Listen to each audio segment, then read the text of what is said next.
Hello, नमस्कार मंडळी, सुप्रभात. कसे आहात? स्वागत आहे तुमचं Sarika's life fitness food fun आणि फॅमिलीमध्ये.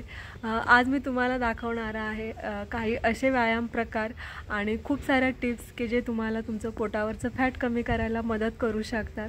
आणि हेच व्यायाम प्रकार आणि टिप्स ज्याने मी माझाही वेट लॉस आणि खूप सारा इंच लॉस केलेला आहे की जो तुम्ही इथे पाहू शकता.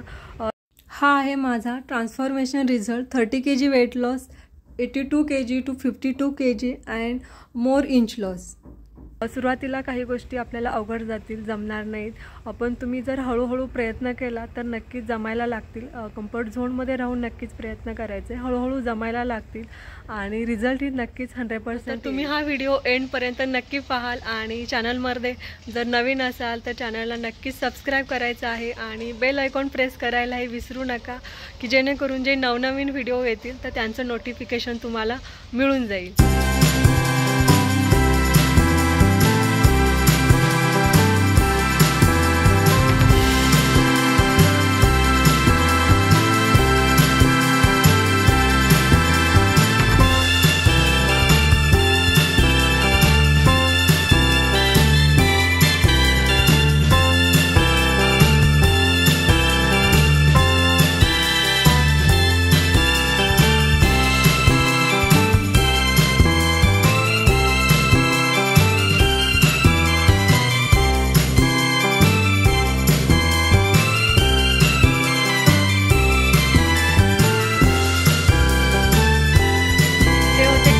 प्रकार की जे तुम्ही तुमच्या रेग्युलर रूटीनमध्ये ॲड करू शकता. मी सांगितलं तसं सुरुवातीला काही वर्कआउट जमणार नाहीत, पण हळूहळू तुम्ही कम्फर्ट झोनमध्ये राहून प्रयत्न करायला लागलात तर नक्कीच जमतील.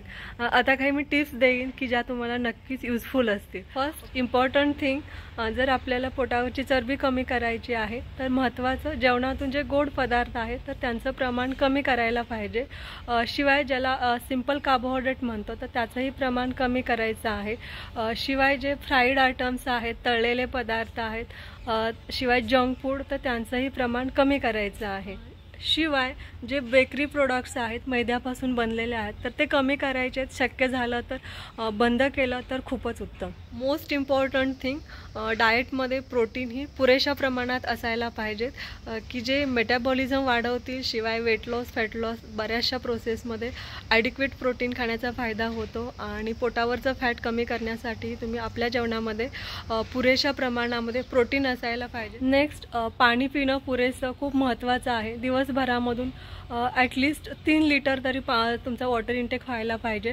पाण्याचं प्रमाण हे तुमच्या वेटनुसार, वजनानुसारही ठरवू शकता. जसं की प्रति 20 kgसाठी 1 लिटर पाणी असं तुम्ही दिवसभरामधून इंटेक ठेवायचं आहे. नेक्स्ट, पुरेशी झोप, कमीत कमी 7 तासांची चांगली सायलंट स्लीप घ्यायला पाहिजे. जर झोप जरी प्रॉपर होत नसेल तरी फॅट अक्युम्युलेशनची प्रोसेस ही फास्ट होऊ शकते. नेक्स्ट थिंग असेल स्ट्रेस. रेग्युलर वर्क लाईफ आणि ऑल याच्यामध्ये बराचसा स्ट्रेस राहतो. तर आपण 0 तर नाही करू शकत, पण नक्कीच प्रयत्न करायला पाहिजे की आपण प्रयत्न करतो स्ट्रेस कमी करण्याचा. त्याच्यासाठी तुम्ही मेडिटेशन, म्युझिक वगैरे याचाही यूज करू शकता. यस, तर व्हिडिओ आवडल्यास नक्की व्हिडिओला लाईक करायचं आहे, सबस्क्राईब करायचं आहे, तुमच्या खूप साऱ्या फ्रेंडला शेअर करायचं आहे की त्यांनाही या इन्फॉर्मेशनचा यूज होईल. पुन्हा भेटूया एका नवीन व्हिडिओमध्ये नवीन माहितीसाठी. धन्यवाद.